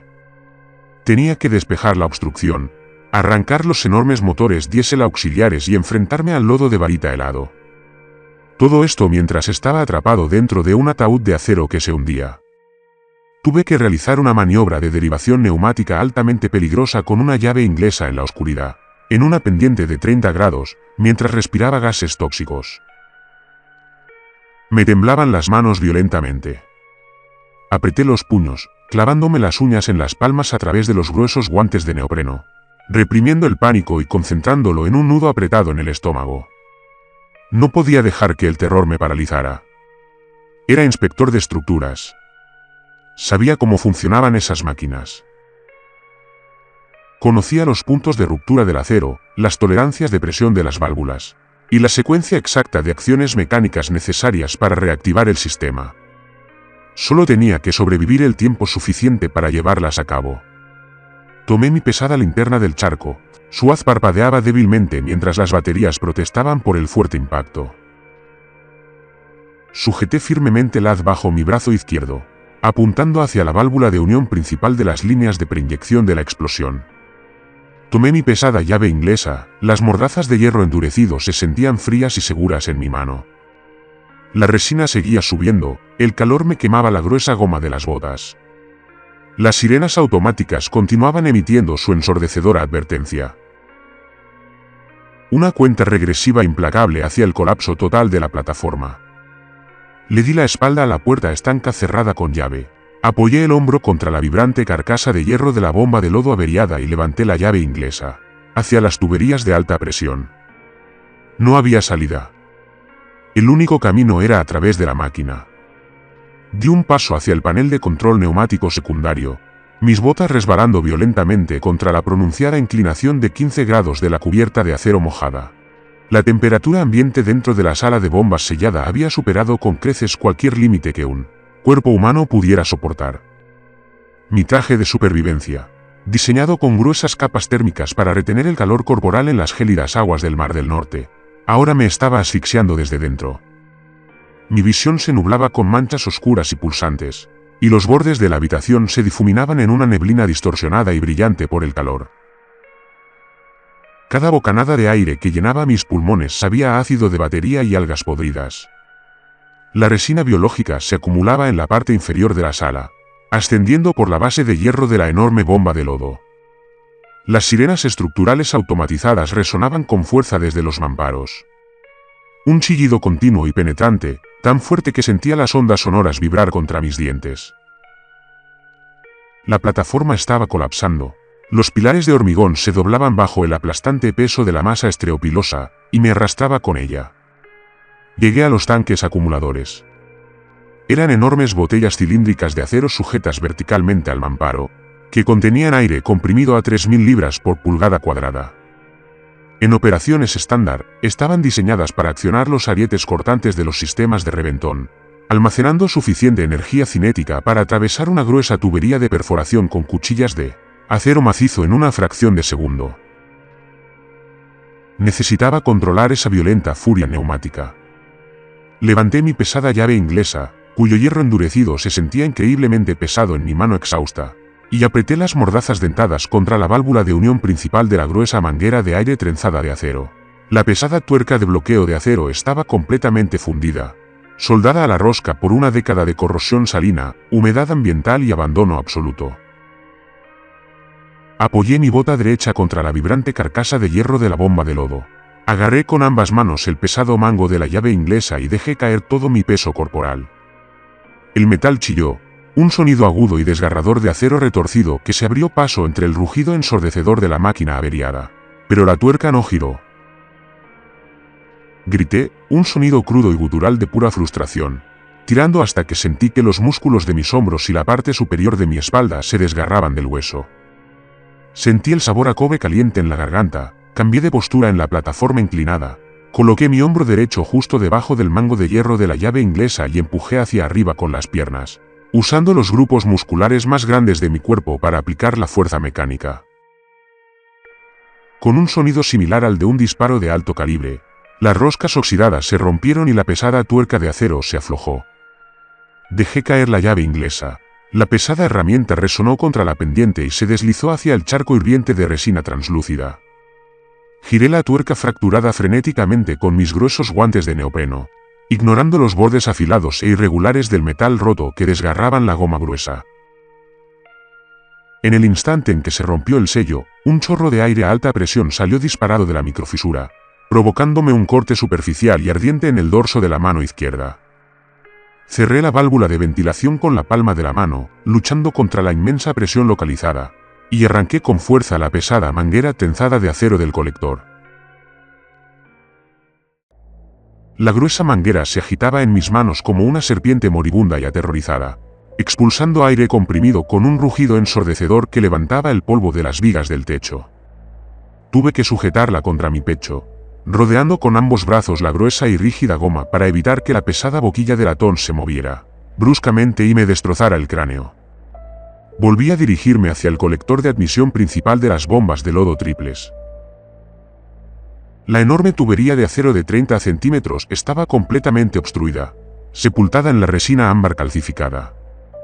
En lo profundo de aquella masa turbia y endurecida, los rostros de los dos ingenieros del sector 9 me miraban fijamente, congelados en sus eternos gritos silenciosos. Tenía que desatascarla.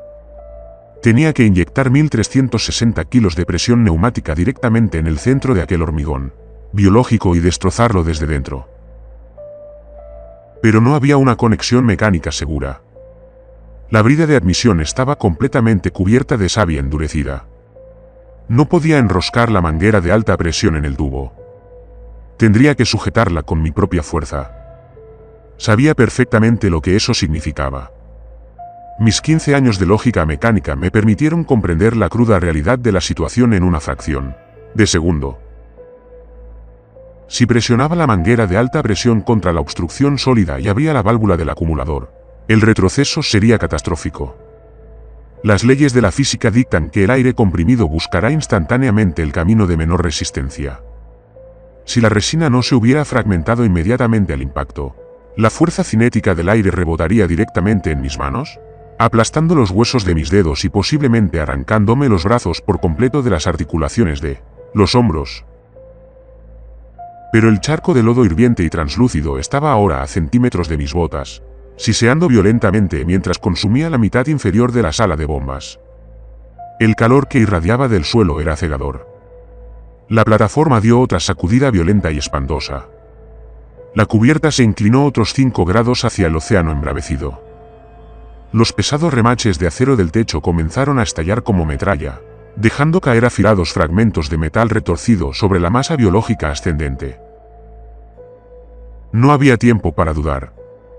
Arrastré la pesada manguera de aire, que se agitaba violentamente, por la cubierta inclinada. Mis botas resbalaban en el agua tóxica y humeante, hasta llegar al colector de admisión. Miré fijamente a los ojos lechosos y helados del ingeniero, atrapado en la resina frente a mí, y le murmuré una disculpa silenciosa y desesperada, rogándole a lo que quedara de su alma que me perdonara por lo que estaba a punto de hacerle a sus restos. Introduje la pesada boquilla de latón de la manguera de aire directamente en una estrecha fisura irregular en el centro de la obstrucción calcificada. Rodeé con mi brazo izquierdo el grueso y helado tubo de acero de admisión, anclando mi cuerpo a la enorme máquina, y presioné mi hombro derecho directamente contra la manguera, usando todo mi peso corporal para mantener la boquilla de latón firmemente en su lugar. Extendí la mano derecha a ciegas y agarré la palanca de liberación manual del depósito acumulador. Cerré los ojos con fuerza, pegué la barbilla al pecho para protegerme la garganta y abrí de golpe la pesada palanca de acero. El sonido no fue un silbido ni un rugido. Fue una explosión localizada. Una onda expansiva de energía cinética pura salió disparada del depósito de acero y se estrelló contra el colector de admisión bloqueado. El impacto físico del retroceso neumático golpeó mis brazos y pecho como un tren de carga desbocado. Los huesos de mi mano y muñeca derechas crujieron audiblemente. Un chasquido húmedo y repugnante me recorrió la mandíbula. Un destello cegador de dolor eléctrico intenso me recorrió el brazo. Estalló detrás de mis ojos y me dejó sin aliento. La pesada manguera azotaba violentamente contra mi agarre, desgarrándome la piel de los nudillos a través del grueso tejido de neopreno. Pero me negué rotundamente a soltarla. Grité, un sonido áspero y desgarrador que me destrozó las cuerdas vocales, empujando mi peso hacia adelante y forzando los 1360 kilogramos de presión contra el hormigón biológico. Durante un segundo eterno y agonizante, no sucedió absolutamente nada. La presión se acumuló dentro de la tubería, haciendo vibrar la enorme bomba de lodo de hierro hasta que pareció que la máquina iba a desintegrarse en millones de pedazos. Y entonces la resina detonó. La masa calcificada se hizo añicos con un crujido cristalino ensordecedor. Pesados y dentados fragmentos de ámbar biológico endurecido salieron disparados como una granada de fragmentación, rebotando violentamente contra los mamparos de acero y abriendo profundas grietas en la gruesa tela de mi traje de supervivencia. Los cuerpos de los dos ingenieros, completamente atrapados en el material endurecido, fueron expulsados violentamente de la tubería, lanzados hacia atrás a través de la habitación hasta el espacio inundado del BGE. Una oleada masiva y espantosa de agua estancada, gas pútrido y materia biológica en descomposición brotó de la tubería de entrada recién despejada, empapándome por completo de pies a cabeza con un lodo helado y maloliente. Solté la manguera de aire que se agitaba violentamente y me desplomé contra el costado de la bomba de lodo, apretando con fuerza mi mano derecha destrozada contra mi pecho. Mi visión se nublaba violentamente. Los bordes de la habitación se tornaron de un negro profundo y palpitante mientras el shock comenzaba a apoderarse de mí. Pero la entrada estaba despejada. Por encima del estruendo de las alarmas, podía oír el eco profundo y hueco de la tubería de acero vacía que conducía directamente a los tanques de almacenamiento del pontón. Me obligué a ponerme de pie. Mi bota resbalaba sin control sobre la capa fresca de restos biológicos y resina destrozada. Tropecé a ciegas hacia el panel de encendido manual del enorme motor diésel auxiliar. Mi mano derecha era completamente inútil, una garra palpitante y agonizante de huesos rotos y ligamentos desgarrados. Extendí mi mano izquierda temblorosa, limpié la espesa y tóxica condensación del pesado botón rojo de encendido y lo golpeé con el puño. El pesado motor de arranque giró, produciendo un sonido mecánico agudo, desesperado y chirriante que se abrió paso entre el estridente sonido de las alarmas estructurales. El enorme bloque diésel vibró sobre sus soportes, expulsando una espesa y asfixiante nube de humo negro y aceitoso por su colector de escape oxidado. El motor se trababa, mientras el pesado volante de hierro luchaba por girar contra la gélida temperatura ambiente del barro y una década de abandono absoluto. Volví a golpear el botón con el puño, apretándolo con todas mis fuerzas, rogando a cualquier dios que escuchara a un mecánico destrozado atrapado en el fondo del océano. El enorme motor tosió 2 veces más, sacudió violentamente sus soportes de acero y, finalmente, con un rugido rítmico ensordecedor que hizo temblar el techo, arrancó. El motor diésel auxiliar cobró vida con un rugido. No esperé a que el bloque se detuviera. Extendí la mano izquierda y accioné la pesada palanca del embrague mecánico, acoplando físicamente el eje de transmisión principal a las bombas de lodo triples. Los enormes pistones de acero forjado se lanzaron hacia adelante con una violencia mecánica aterradora. Toda la sala de bombas vibró con una intensidad abrumadora. Las pesadas bombas comenzaron a extraer el lodo de varita tóxico y refrigerado de los tanques de almacenamiento del pontón y a impulsarlo directamente hacia las tuberías de alta presión que conducían a la tubería central de perforación. Miles de galones de fluido helado e increíblemente denso eran empujados violentamente por la boca del pozo, combatiendo directamente la masa extrema ascendente. Me desplomé contra la consola de control, deslizándome por el frío panel de acero hasta llegar a la cubierta inclinada. Me quedé allí sentado en el agua helada y tóxica, apretando mi mano rota contra el pecho, escuchando el golpeteo rítmico y atronador de las pesadas bombas de lodo. Durante los 2 primeros minutos, la plataforma siguió desintegrándose. Las sirenas automáticas sonaban con fuerza. Las vigas de acero crujían de dolor, y el calor que emanaba de las losas del suelo era una tortura absoluta. Pero entonces, poco a poco, la brutal mecánica del ciclo perpetuo comenzó a surtir efecto. El denso lodo refrigerado hacía exactamente lo que los ingenieros fallecidos habían diseñado. La temperatura gélida impactaba la masa biológica, obligando al organismo extremo a retraerse, a encogerse físicamente ante el frío tóxico. El aterrador chirrido metálico de la tubería de perforación de 80 toneladas que se elevaba contra sus esclusas cesó abruptamente.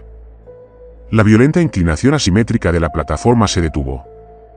La plataforma de perforación dio un último y enorme compuerta estructural y luego, lenta y dolorosamente, comenzó a nivelarse a medida que la inmensa presión bajo la corteza oceánica se igualaba. El calor abrasador y sofocante en la sala de bombas comenzó a disiparse rápidamente, reemplazado por el frío húmedo y helado del lodo refrigerado que circulaba por las enormes tuberías de acero a mi alrededor. El charco hirviente de resina translúcida que se filtraba por las rejillas del suelo dejó de expandirse. Empezó a enfriarse rápidamente, endureciéndose hasta formar una capa opaca, muerta y amarillenta sobre la estructura de hierro. La bestia había sido empujada de nuevo hacia la oscuridad. La tapa de presión estaba colocada de nuevo. Yo estaba vivo, pero seguía atrapado en una caja de acero tóxica y sellada en el fondo del océano. La puerta principal estanca quedó permanentemente sellada debido a la deformación estructural del casco. El aire seguía cargado de una increíble cantidad de amoníaco, y mi oxígeno se agotaba rápidamente. Me obligué a ponerme de pie, con las piernas temblando violentamente por el agotamiento, la deshidratación y el shock. Alcé la vista hacia el techo inclinado de la sala de bombas. En el rincón más alejado, escondida cerca de la tubería de vapor rota, había una escotilla de emergencia, una pequeña puerta circular de acero diseñada específicamente para permitir que una tripulación atrapada escapara de un compartimento inundado. Esta conducía directamente a la pasarela exterior inferior, suspendida a tan solo 3 metros por encima del agua turbulenta. Arrastré mi pesada bolsa de equipo hacia la esquina, usando mi mano izquierda, la buena, para impulsarme por la empinada pendiente de la cubierta mojada. La subida fue una auténtica tortura física. Mi mano derecha fracturada palpitaba al compás de los golpes de las bombas de barro, provocándome nuevas y cegadoras oleadas de náuseas con cada movimiento agonizante. Llegué a la esquina y me subí a la pesada carcasa de hierro de una unidad de filtración secundaria, colocándome a un brazo de la escotilla del techo. Extendí la mano izquierda y agarré la rueda giratoria roja. Estaba increíblemente rígida, cubierta por una gruesa capa de óxido y sal seca, pero no había sido aplastada por la deformación del casco. Haciendo fuerza contra ella, mis botas de goma resbalaban peligrosamente sobre la resbaladiza carcasa metálica. La rueda crujió, las roscas internas oxidadas se resistían, pero poco a poco empezó a girar. La hice girar hasta que los pesados pestillos de acero se soltaron del marco. Luego apoyé el hombro contra el metal frío y empujé la pesada escotilla hacia arriba. Una ráfaga de aire puro y helado del océano me golpeó la cara. Fue lo más dulce y embriagador que jamás había respirado en mi vida. Me arrastré por la estrecha abertura circular, mis hombros rozando dolorosamente la estructura de acero oxidado. Caí a la pasarela exterior y me desplomé de espaldas bajo la lluvia helada e intensa. Permanecí allí un buen rato, mirando el cielo gris y nublado del Mar del Norte, dejando que el agua helada me lavara el amoníaco tóxico, el sudor y la suciedad biológica de la cara. La plataforma seguía vibrando bajo mis pies. El profundo y rítmico zumbido de los enormes motores diésel resonaba con fuerza a través de los pilares de hormigón. El gigante muerto volvía a respirar. Me incorporé sobre mis rodillas y contemplé la agitada extensión gris del océano. La espesa niebla comenzaba a disiparse, dispersada por los fuertes vientos helados. A unos 400 metros, luchando contra las enormes olas, se divisaba la oscura silueta de un pequeño buque de transporte. Era Daniel. No había abandonado el sector restringido. Cuando el agua dejó de hervir, cuando la enorme corriente ascendente térmica finalmente se disipó, dio la vuelta a su lancha y la empujó de nuevo hacia la zona de peligro. La lancha estaba gravemente dañada. La proa de fibra de vidrio estaba astillada y agrietada, y un humo negro denso y asfixiante salía a borbotones de uno de los motores fuera borda, pero él luchaba contra la fuerte corriente, dirigiendo la lancha directamente hacia el pilón de desembarco inferior. Me arrastré por la pasarela exterior, bajando penosamente las escaleras oxidadas hacia el rellano inferior. Daniel me vio. Pude oír el débil y desesperado sonido de su bocina de aire comprimido que atravesaba el aullido del viento. Acercó la lancha al pilón, mientras el océano se agitaba violentamente entre el casco de fibra de vidrio astillado y el hormigón inamovible. No había tiempo para una maniobra de rescate calculada. El oleaje era demasiado turbulento. La embarcación se balanceaba violentamente y de forma impredecible entre las olas. Cuando la proa del guardacostas se elevó sobre la cresta de una enorme ola, no lo dudé ni un instante. Me lancé desde la barandilla metálica oxidada, impulsando mi pesado cuerpo sobre las gélidas aguas negras. Caí con fuerza sobre la cubierta de fibra de vidrio del guardacostas y rodé hacia atrás, cayendo en la estrecha cabina impregnada de humo diésel. Daniel me agarró por el grueso cuello de mi traje de supervivencia y me apartó bruscamente de la ballena justo cuando la lancha se hundía estrepitosamente en el profundo valle de la ola. No pronunció ni una palabra. Su rostro estaba pálido como la muerte, con los ojos desorbitados por un terror profundo que sabía que jamás lo abandonaría. Simplemente extendió la mano y aceleró a fondo. El motor fuera borda restante rugió en señal de protesta mecánica, y la lancha se alejó del pilón de hormigón, abriéndose paso a través de las fuertes olas, en dirección directa hacia la seguridad de tierra firme. Me senté pesadamente en el suelo de la cabina, apretando con fuerza mi mano rota contra el pecho, temblando incontrolablemente mientras la enorme cantidad de adrenalina finalmente comenzaba a desaparecer de mi organismo. Miré hacia atrás a través del cristal empañado y salpicado de sal de la ventana trasera. La enorme silueta del sector 9 se iba reduciendo lentamente entre la niebla gris. Del enorme tubo de escape oxidado, cerca de la línea de flotación, una espesa y continua columna de humo negro, distorsionado por el calor, se elevaba hacia el cielo nublado. Las potentes bombas estaban en marcha. El lodo helado fluía. La plataforma estaba haciendo exactamente lo que se había construido para hacer. Mantenía la línea. La sesión informativa corporativa en tierra firme fue una aterradora demostración de burocracia asfixiante. Me trasladaron en helicóptero directamente a un hospital privado de alta seguridad, donde me trataron por inhalación grave de sustancias químicas y una mano fracturada, y me pusieron inmediatamente en aislamiento con estricta confidencialidad. 3 ejecutivos de la compañía estaban sentados en mi estéril habitación de hospital, con rostros inexpresivos, máscaras indescifrables de indiferencia corporativa. Les conté todo: las tuberías de combustible seccionadas, la masa extrema, el océano hirviente y los 2 ingenieros atrapados en la resina en el fondo del pontón. No parecieron sorprendidos, no expresaron conmoción, lástima ni horror. Simplemente me entregaron un informe de incidentes con mucha información censurada que oficialmente clasificaba el suceso como una falla neumática menor.